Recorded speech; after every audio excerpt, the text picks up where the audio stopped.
Vamos con la parte fisiológica. El agua corporal, que a veces no lo mencionamos mucho. O sea, recordar que el agua corporal total, ¿no? El agua corporal total, nosotros tenemos el fluido intracelular, que es el más abundante y que es 2/3 ¿de qué? Del agua corporal total. Mientras que tenemos el líquido extracelular, que es 1/3 del agua corporal total. ¿Ok? Entonces, esto se regula básicamente la ingesta y, ¿no?, la eliminación, que puede ser por riñón, eliminación, riñón, pulmón, heces, sudor, piel, ¿ok? Perspiración. Y entonces, ¿no? Y entonces tenemos que, ¿cómo hallamos el agua corporal total? Nos piden hallar el agua corporal total. Entonces, eso será el peso del paciente por 0.6, directo, ¿ok? Directo, no nos hagamos problemas, directo.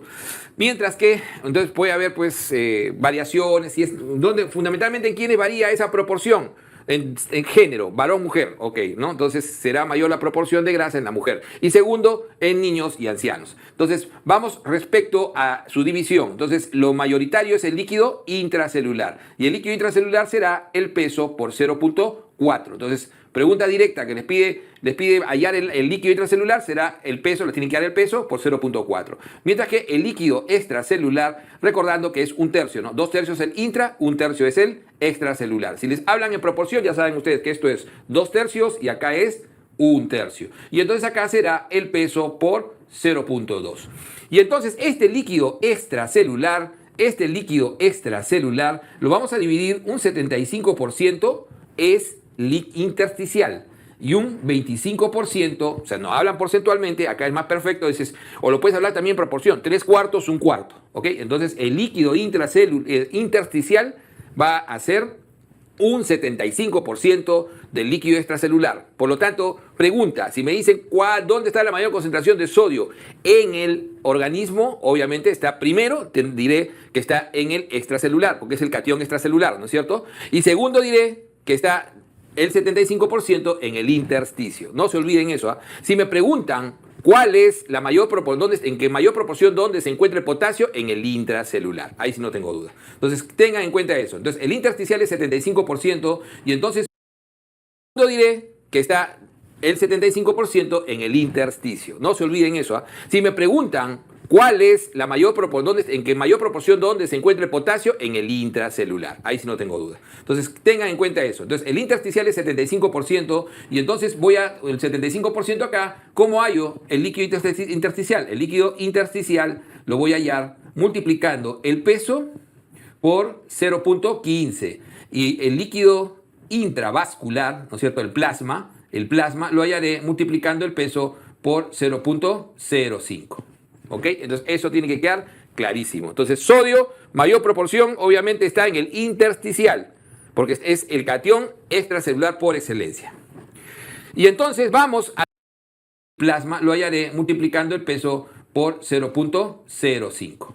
¿Ok? Entonces eso tiene que quedar clarísimo. Entonces sodio, mayor proporción, obviamente está en el intersticial, porque es el catión extracelular por excelencia. Y entonces vamos a lo que es. ¿Cuál es la unidad funcional del riñón? ¿No? Entonces, la unidad es la nefrona, ¿no es cierto? Es la nefrona. ¿Quiénes componen la nefrona? La nefrona están compuestas por el glomérulo, ¿no es cierto? El glomérulo y el sistema tubular. El sistema tubular. ¿Cuáles son las 3 funciones básicas del riñón? Entonces vamos a tener la función de filtración, la función de reabsorción y la función de secreción. ¿Cuál es una función fundamental adicional del riñón? El control de la presión arterial y la volemia. ¿Y cuáles son sus grandes funciones endocrinas? Funciones endocrinas, el eje renina, angiotensina, aldosterona. Otra gran función endocrina es la homeostasis del calcio respecto a la vitamina D y la producción de la masa roja, de la masa eritrocítica, ¿no? La producción de la eritropoyetina. Entonces, esas son sus grandes funciones.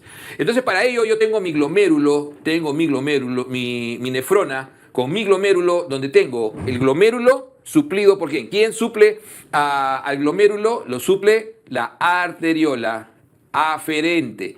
Pregunta, ¿rama de quién la arteriola aferente? Entonces, arteriola aferente Es rama de la arteriola interlobular, que es diferente a decir arteriola interlobular. Ahora van a ver eso, lobular. Esta arteriola interlobular proviene de lo que se llaman las arterias arcuatas. Y estas arterias arcuatas provienen de las arteriolas, de las arterias interlobulares. Y estas interlobulares provienen de las segmentarias. Y estas segmentarias provienen de la arteria renal. ¿Ok? Entonces, dicho de otra manera, yo tengo el ingreso de mi renal. De ahí salen las segmentarias. De las segmentarias, ¿no? De las segmentarias entran hacia, ¿no? Entran intramedularmente, se profundizan hacia lo que es en toda la médula las interlobulares. Y después giran casi 90 grados para entre el borde de la médula y la corteza, lo que son las arterias arcuatas. Y las arcuatas después vuelven a ingresar a la corteza, se profundizan en la corteza, las interlobulares, y estas interlobulares terminan dando pequeñas arteriolas, la arteriola aferente, que después va a redundar en los vasos rectos y eso va a ir al sistema venoso. Entonces, esa es la irrigación. Recordando siempre, ¿cuál es la irrigación del riñón? El 20% del gasto cardíaco. El 20% del gasto cardíaco va al riñón. No se olviden siempre eso, ¿no? El 20% del gasto cardíaco va al riñón. De ese 20% del gasto cardíaco que va al riñón, el 50% va a ingresar a las nefronas. El 50% ingresa a las nefronas. ¿Ok? Y de ese 50% que ingresa a las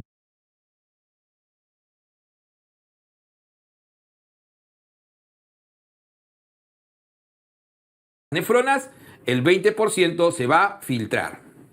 Entonces, ese es fundamental. Entonces, 50, 20, no, 20, 50, 20. Entonces, 20% del total del gasto cardíaco a los riñones. O sea, por minuto. De ese 20% que ingresa aproximadamente 1.2 litros, el 600 mililitros, o sea, el 50% entrarán a las nefronas. Apunten. Y de ahí de ese 50% se filtra un 20%, o sea, 120 mililitros por minuto. Ese es el promedio, lo clásico que se filtra. Y entonces eso hace posible gracias a que tenemos arteriolas aferentes que fundamentalmente tienen que estar, ¿qué? Vamos a ver ahí, la arteriola aferente y la arteriola aferente. La vamos a ver en un momento. De ahí tenemos todo el sistema de filtración y el sistema de reabsorción en el túbulo proximal, los asa delgada descendente, asa gruesa ascendente, túbulo distal y colector y la producción básicamente de orina. Entonces acá tenemos las partes fundamentales, ¿no es cierto? Entonces, nuestra nefrona tiene su glomérulo. Este glomérulo, ¿no? Fundamentalmente está regulado por lo que se llama el aparato yuxtaglomerular. El aparato yuxtaglomerular. ¿Cuál es la importancia de esto? Entonces, nosotros necesitamos tener un control, recuerden siempre eso, un control de la presión de ingreso y de salida. Necesitamos lo que se llama un sistema de autorregulación. O sea, ¿cómo se regula el riñón, el flujo? Por el sistema de autorregulación renal. Este sistema de autorregulación renal fundamentalmente tiene que ver con sustancias vasodilatadores, los vasodilatadores de la arteriola aferente y los vasoconstrictores de la arteriola eferente. Entonces, ¿cuáles son los vasodilatadores de la arteriola aferente? Fundamentalmente la prostaglandina E2 y la I2, ¿no? La prostaciclina, ¿ok? ¿Quiénes más? Son vasodilatadores, no olvidar, también son dilatadores el óxido nítrico, también son vasodilatadores la dopamina, también son vasodilatadores el pétreo natriurético atrial, también es vasodilatador, ¿quién más es vasodilatador? La acetilcolina, no olvidar. Mientras que la actividad vasoconstrictora la genera fundamentalmente, es dependiente de angiotensina 2. Ahora vamos a ver cómo se produce eso. Esa angiotensina 2 es el más potente vasoconstrictor del organismo junto con la vasopresina, ¿no? Entonces, esta angiotensina 2 tiene además como vasoconstrictores el sistema simpático, o sea, las catecolaminas, ¿no? Epinefrina y norepinefrina. También tiene como vasoconstrictor la serotonina. Es no olvidar esas posibilidades de vasoconstricción, ¿ok? Entonces, ¿cuál es el kit acá? El kit es que ingrese, ¿no? ¿Quién ¿Quién hace posible, ¿no?, que haya una buena perfusión? Fundamentalmente una vasodilatación efectiva de la arteriola aferente más la presión arterial y la presión tisular. ¿Ok? Eso es fundamental para lo que es mantener una presión de perfusión. Mientras que la presión intraglomerular es más dependiente ¿de quién? De la arteriola eferente, de la vasoconstricción, la presión intraglomerular. Este sistema es fundamentalmente regulado ¿por quién? Regulado por el sistema renina-angiotensina-aldosterona. ¿Dónde se produce la renina? En el aparato yuxtaglomerular. Específicamente, ¿dónde? En la arteriola aferente. Específicamente, ¿dónde? La renina se produce en las células granulares. Células granulares, ¿ok? Células granulares a nivel de la arteriola aferente. Ok. Este aparato yuxtaglomerular además tiene un grupo de células ya, ¿no?, específicas que están en el túbulo. Este es el túbulo distal, porción inicial. En realidad es prácticamente, se considera que es parte del límite entre el asa gruesa ascendente y el túbulo distal. Y ahí está la mácula densa. Esta es la mácula densa. Mácula densa. Y en la mácula densa hay un grupo de células especializadas en transmitir por vía que, ¿cómo se transmite la información de la mácula densa a las células granulosas? Por vía paracrina, ¿ok? Se transmite a través de vía paracrina, ¿no? Eso tener en cuenta. Y básicamente la información es sobre el contenido de sodio y de agua y la concentración a nivel del túbulo distal. Entonces, esa es la mácula densa. Y de acuerdo a eso, ¿se libera qué? Se libera renina. Se liberará la renina. Renina que después vamos a ver, ¿no? Va a convertir el angiotensinógeno 1. ¿Dónde se produce el angiotensinógeno 1? Se produce, el angiotensinógeno. El angiotensinógeno, ¿dónde se produce? En el hígado. ¿Quién permite su conversión a angiotensina 1? Hacia angiotensina 1, la renina. Esta angiotensina 1, ¿dónde se convertirá en angiotensina 2? En el pulmón, gracias a la enzima convertidora de angiotensina, ¿no es cierto? Y por último, la angiotensina 2 actuará a nivel de la arteriola eferente. Entonces, esta es la arteriola aferente y la eferente. Y además, ¿dónde actúa también la angiotensina 2? A nivel, ¿no?, a nivel de la capa glomerular, o sea, tanto renina como angiotensina 2, sobre la secreción ¿de quién? De la aldosterona. Ok. Y entonces este sistema es fundamental para la autorregulación. Es que renina, angiotensina, aldosterona es fundamental para la autorregulación renal. Entonces tenemos el glomérulo. Y las partes del glomérulo, no olvidar. ¿Cuáles son las partes importantes del glomérulo? ¿No? El ovillo vascular. El ovillo vascular o penacho, conocido así, porque ¿qué células tienen? Células características del glomérulo, no olvidarse. Tiene dos tipos de células epiteliales. ¿Cuáles son las células epiteliales fundamentales? Las epiteliales viscerales, ¿no es cierto? Necesitamos las epiteliales viscerales, o llamadas también podocitos. Las células epiteliales viscerales o podocitos, que vamos a ver después su gran función. Y de ahí tenemos las células epiteliales, ¿no?, epiteliales parietales. ¿En contacto con quién están las células epiteliales parietales? Están en contacto con la cápsula de Bowman. Que es el límite distal externo de este glomérulo. Entonces, este glomérulo tiene dos tipos de células epiteliales.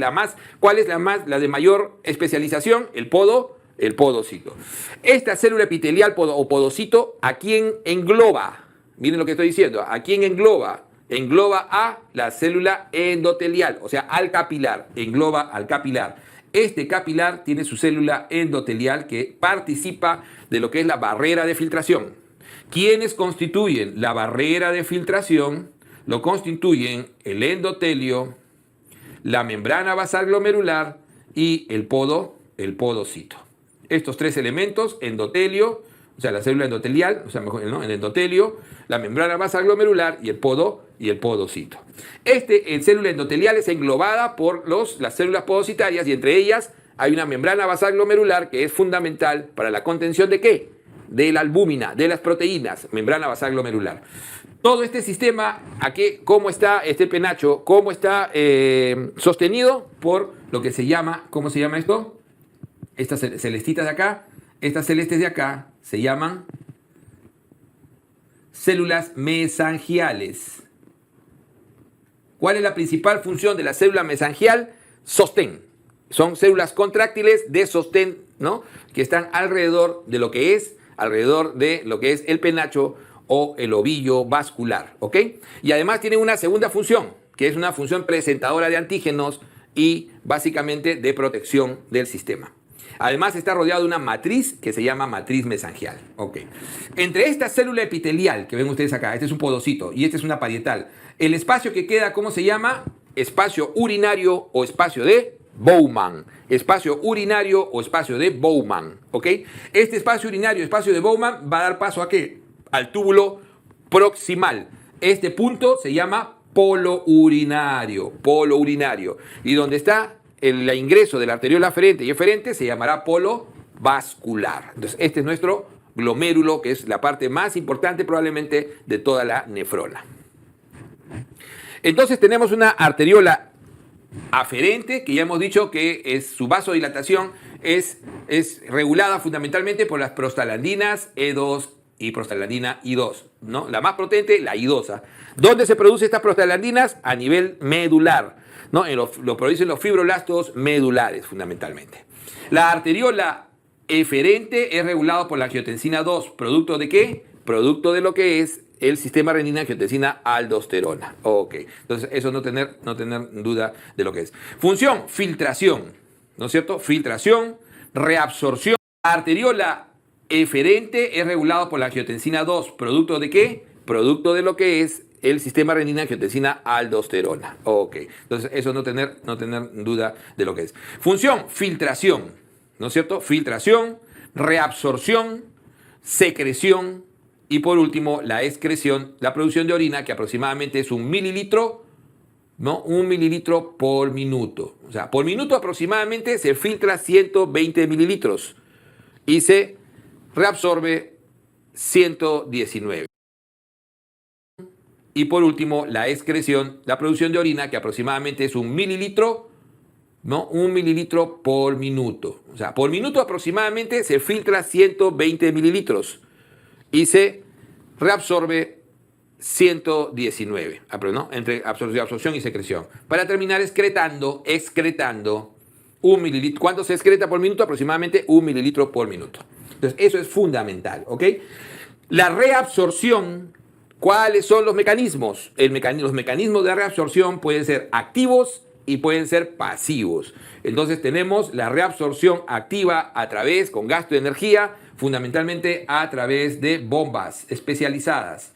Bombas especializadas, ejemplos de bombas, sodio-cloro, 2-cloro, sodio-potasio, ahora vamos a ver. A través de la ósmosis es básicamente la reabsorción del agua. ¿Quiénes son los grandes controladores de la reabsorción del agua? Pregunta, las acuaporinas. ¿Dónde actúan las acuaporinas? Acuaporina 1 en el túbulo, en el asa delgada descendente, acuaporina 2 y 3, básicamente en túbulo colector. ¿Ok? Ahí de nuevo. Además, hay también transporte paracelular y transcelular activo. Filtración, reabsorción, excreción. Veamos algunos aspectos fundamentales de la filtración. No nos olvidemos. Primero, se requiere un juego de presiones. ¿Cuáles son las 3 presiones fundamentales en la filtración? La presión hidrostática, calculada en aproximadamente 60 milímetros de mercurio. La presión coloidal osmótica, llamada oncótica. ¿Cuánto es aproximadamente? Ese es de en contra, o sea, de no pérdida de líquido, de no filtración. Ese es aproximadamente 32. Y la presión de la cápsula de Bowman, que es aproximadamente 18 milímetros. Eso da definitivamente una presión efectiva de filtración de 10 milímetros de mercurio. Ese en primer lugar. Habíamos dicho que el gran aparato de filtración, o sea, es básicamente lo que se llama la barrera de filtración. Entonces, la barrera de filtración. La barrera de filtración, ¿quiénes lo conforman? Nuevamente, habíamos dicho ya, el podocito, membrana basal glomerular y el endotelio. El endotelio está fenestrado. Endotelio está típicamente fenestrado. ¿Ok? El endotelio está fenestrado. El endotelio fenestrado ¿tiene alguna función en la filtración? Sí, tiene una función activa básicamente por su endocálix. Apunten eso. Endocálix. Hoy en día se sabe que ese endocálix también retiene, es la primera barrera contra la filtración de la albúmina. Porque recuerden, ¿qué cosa es la filtración? Va a producir una masa líquida llamada ultrafiltrado. Ese ultrafiltrado es prácticamente ausente de proteínas, prácticamente, funcionalmente. O sea, la cantidad de proteínas que tiene es muy poca, es mínima. O sea, la gran contención es de macromoléculas y las proteínas fundamentalmente, especialmente una proteína que no es muy grande. ¿Cuál es el límite fundamental? Va entre 7.000 y 70.000 daltons en peso, ¿ok? Y entonces, ¿cuánto pesa una albúmina? 69.000 daltons. Así que debería filtrarse. ¿Cómo contenemos la albúmina? Pregunta, ¿no? Fundamentalmente con la membrana basal glomerular. Pero ¿dónde empieza la contención? Endocálix. El endocálix que tiene, ¿no?, la célula endotelial, ¿no?, y tiene sus poros. Después está la membrana basal glomerular. Esta membrana basal glomerular tiene 3 partes, ¿ok? Acá está errado. Acuérdense que hacia adentro en realidad es el vaso. Esto es el interior y esto va a ser el exterior, la parte urinaria. Por lo tanto, esta es la primera lámina, se llama rara interna. Esta de acá se llama rara interna. Primero está la rara interna. Al medio, ¿quién está? Al medio lo constituye la lámina propia, ¿ok? La lámina propia o lámina densa. Lámina propia o lámina densa. Y hacia afuera, o sea, en contacto con el podocito, está la rara externa. Entonces, esta rara, corrijan acá, es externa. Ok. Entonces, esta membrana basal glomerular, pregunta, ¿cuál es su componente principal? Colágeno tipo 4. ¿Qué otros componentes tiene? Proteoglucanos, glucosaminglucanos, heparán, o sea, tiene por lo menos varios componentes, ¿ok? Esos componentes son los más importantes. ¿Cuál es la gran función de la membrana basal glomerular? Contener las proteínas. ¿Cómo esta membrana es totalmente impermeable? No, tiene poros de aproximadamente 50 angstroms de ancho. 50 angstroms de ancho. Tiene poros. Esos poros entre sí no son suficientes para contener la albúmina. ¿Cómo se contiene la albúmina? Pregunta, electronegatividad. Entonces, una de las grandes funciones es generar electronegatividad. De esa manera, las sustancias, ¿no?, básicamente electronegativas van a ser rechazadas y las electropositivas tienden a ser filtradas sin ningún problema. Pero esta membrana basal glomerular que tiene alta especialización, ¿es la zona más especializada? No, porque como ustedes ven acá, vamos a hacerlo con azul, como ustedes ven acá, tenemos en contacto ahí y en realidad quien produce esta membrana basal glomerular es el podocito. Este es el podocito, podocito o célula epitelial visceral, es lo mismo. Podocito o célula epitelial glomerular visceral. Este podocito es la célula más especializada del glomérulo, ¿no? Y en realidad de toda la nefrona, tengan eso en cuenta, incluso más que la célula principal. Le sigue la célula principal del túbulo colector en su especialización. Tiene núcleos ¿no?, distales hacia la parte externa y tiene lo que se llaman, ¿cómo se llama esto? Los procesos o pies podocitarios. Entonces, ¿cómo se llaman las extensiones que rodean al endotelio? Procesos o pies podocitarios.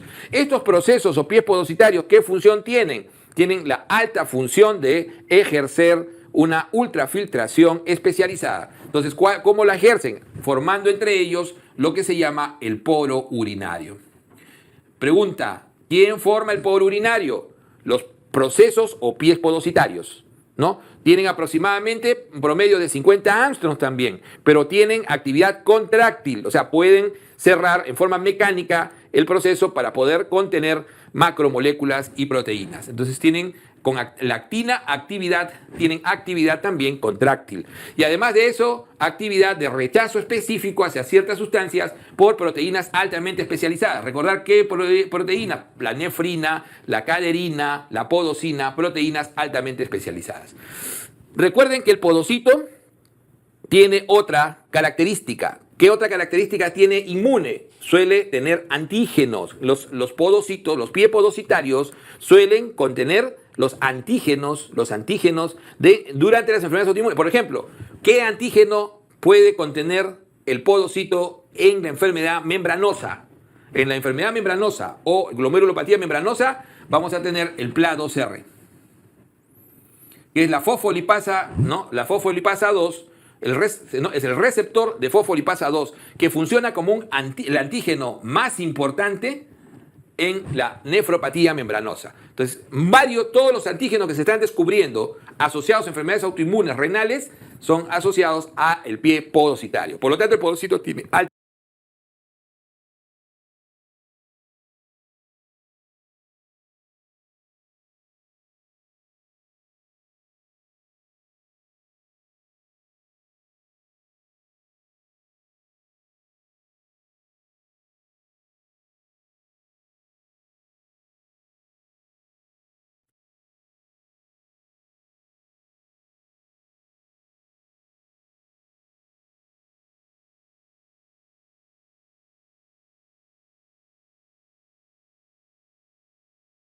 vecinos son suficientes para contener la albúmina.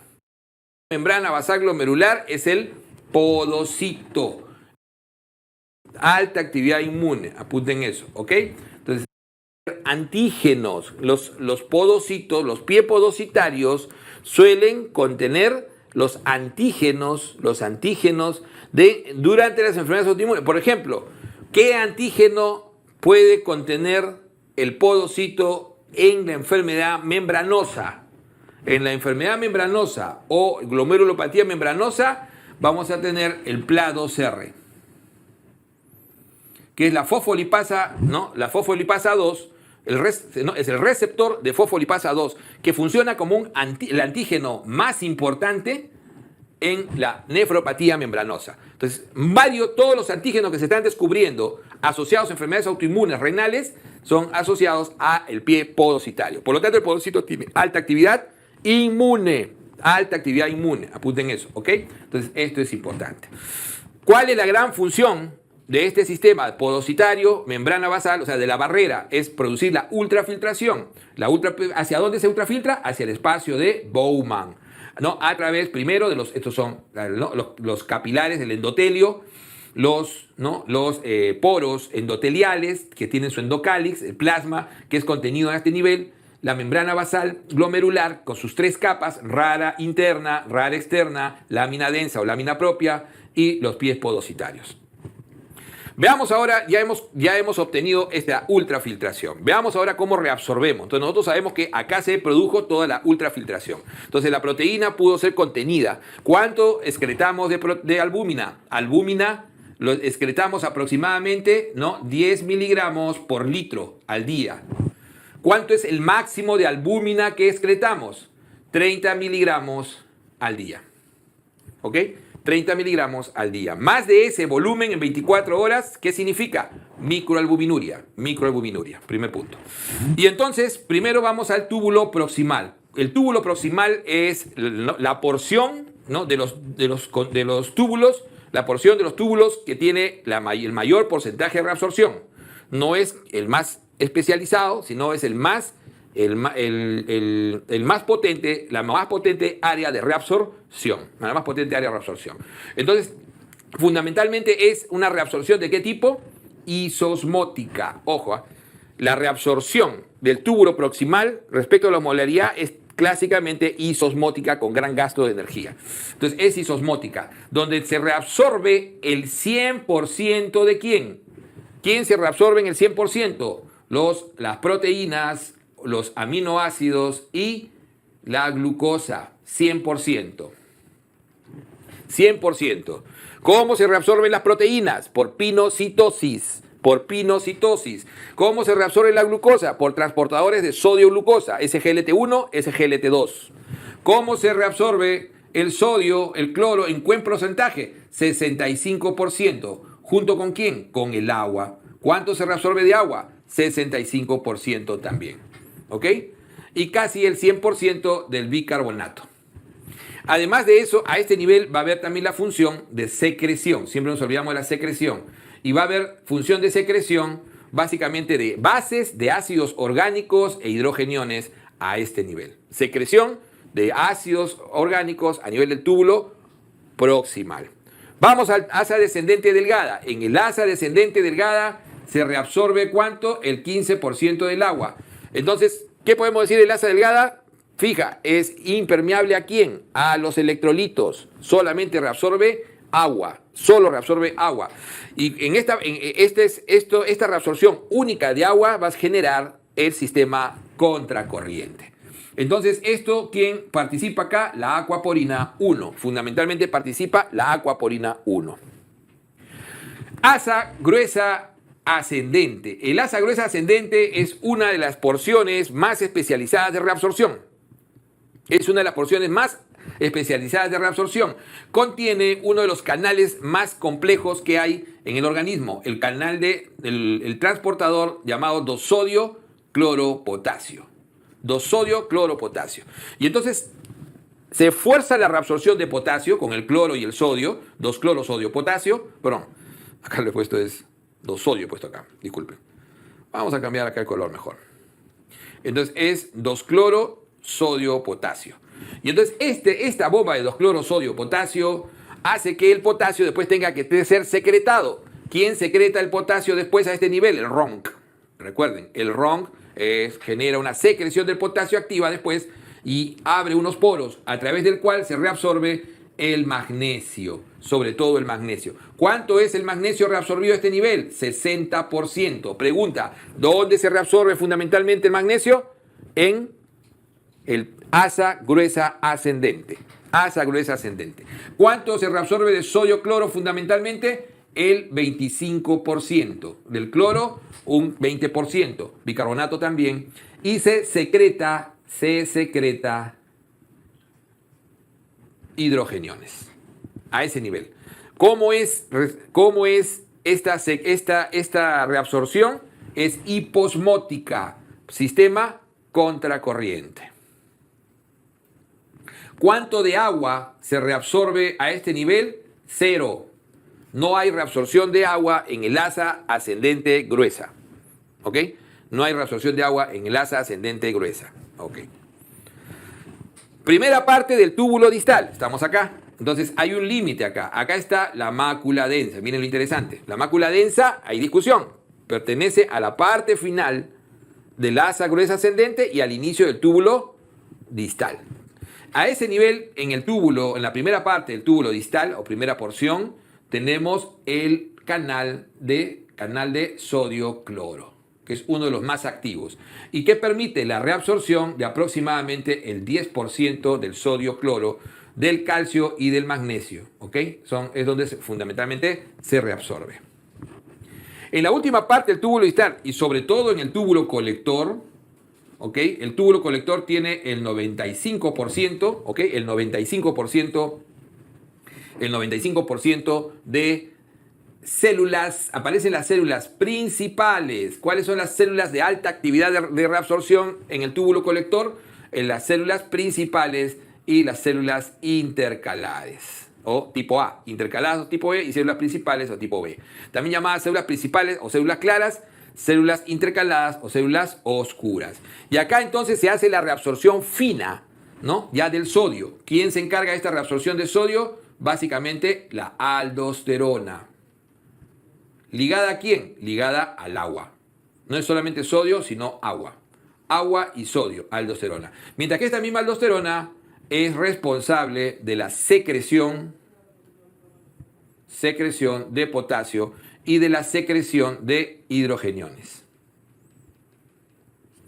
También se reabsorbe bicarbonato, un poco de potasio que después se va a secretar, y el agua, el ajuste fino del agua, donde acá lo que se va a ajustar fundamentalmente es la osmolaridad urinaria, es la hormona antidiurética o vasopresina. ¿Dónde actúa la vasopresina? Célula principal. ¿A qué nivel? Tiene su receptor, ¿no? B2. Receptor B2. ¿Quién actúa? El receptor B2, ¿qué cosa activa? Activa las aquaporinas 2 y aquaporinas 3. Ok. Entonces, ya en el túbulo colector medular es más específica, es más alta la actividad de las células principales, reabsorbiendo sodio, cloro y agua. Dependiendo de quién, dependiente de al final, la aldosterona es el principal regulador de la reabsorción, ¿no? Apunten eso, principal regulador de la reabsorción de agua y sodio final, la aldosterona. ¿Quién se contrapone? El péptido natriurético atrial. ¿Y quién regula la osmolaridad final, la concentración final de la orina, la hormona antidiurética, vasopresina. También en este conducto colector medular se reabsorbe urea y se secreta potasio, también dependiente de la aldosterona. Entonces, hasta ahí estamos bien. Vamos ahora a ver rápidamente funciones hormonales de lo que es, ¿no? Fíjate acá. Entonces, ¿cuál es la vitamina que se produce en el organismo? La única, la vitamina D. La vitamina D. Entonces, se produce a nivel básicamente de la piel por acción de la radiación ultravioleta a partir del 7-dihidrocolesterol. ¿Qué se produce en la piel? El colecalciferol, la D3. ¿Qué se produce en la piel? El colecalciferol, la D3, no se olviden. Esta vitamina, el colecalciferol, ¿a dónde va a ser procesado? En el hígado. ¿Qué se produce en el hígado? Calcifediol. ¿Qué se produce en el hígado? Calcifediol, que es la 25-hidrocolecalciferol, D3. Todavía vitamina D inactiva, todavía inactiva. Y esta debe ser convertida ¿en qué? Debe ser convertida en calcitriol. ¿Cuál es la vitamina activa? El calcitriol, que es la 1,25-dihidrocolecalciferol. ¿Dónde se va a producir este calcitriol? En el túbulo proximal. Acuerden, apunten eso, túbulo proximal. ¿Por qué? ¿Qué enzima se encarga? La alfa-hidroxilasa. Alfa-hidroxilasa, apunten, alfa-hidroxilasa, túbulo proximal. O sea, se filtra el calcifediol que viene del hígado, vitamina D3 activa, inactiva, y al momento de reabsorberla, sufre el efecto de la alfa-hidroxilasa, entonces termina siendo reabsorbida como vitamina D3 activa. Si yo tengo dañado el riñón, pregunta, ¿podré reabsorber en forma efectiva el calcifediol? No. Y al no poder reabsorberlo, no se convertirá en calcitriol y por lo tanto en la enfermedad renal por debajo de 50 de depuración, yo disminuyo mi producción de calcitriol y eso genera enfermedad ósea renal. ¿Ok? ¿Cuál es la función fundamental del calcitriol? La reabsorción del 90% del calcio en el túbulo digestivo, 90% del calcio. Acuérdense siempre de eso. ¿Quién regula esta transformación a calcitriol? Lo regula la paratormona en forma positiva. ¿Quién regula en forma positiva la transformación de calcifediol en calcitriol en el túbulo proximal? La paratormona. ¿Quién se opone a su transformación? El fósforo. Entonces, cuando incrementa el fósforo, disminuye la actividad de alfa-hidroxilasa y eso disminuye. ¿Y cuándo se genera fundamentalmente hiperfosfatemia? En la enfermedad renal. Por eso que en la enfermedad renal genera una disminución de la producción de calcitriol. Entonces ven ustedes esta función. ¿Por qué se le llama función hormonal de la vitamina D? Porque la absorción intestinal de calcio es dependiente en el 90% de vitamina D. Así que eso ya no es función de tipo coadyuvante, es una función principal. Y eso ya se considera función hormonal. Ok. Otra función hormonal del riñón. Ya habíamos hablado del eje renina, angiotensina, aldosterona. Acá solamente vamos a volver básicamente a puntualizar, ¿no? ¿Quién produce la renina? Las células granulares. Células granulares, ¿ok? Acá está depositada la renina y su producción. ¿A nivel de dónde? De la arteriola aferente. ¿Quién regula su función? Fundamentalmente la presión arterial tisular, ¿no? La información de la presión arterial tisular y la información del contenido de sodio y cloro, ¿de quién? De la mácula densa. ¿Dónde está la mácula densa? En la primera porción del túbulo distal, ¿no? Colindante con el asa gruesa ascendente. Ok.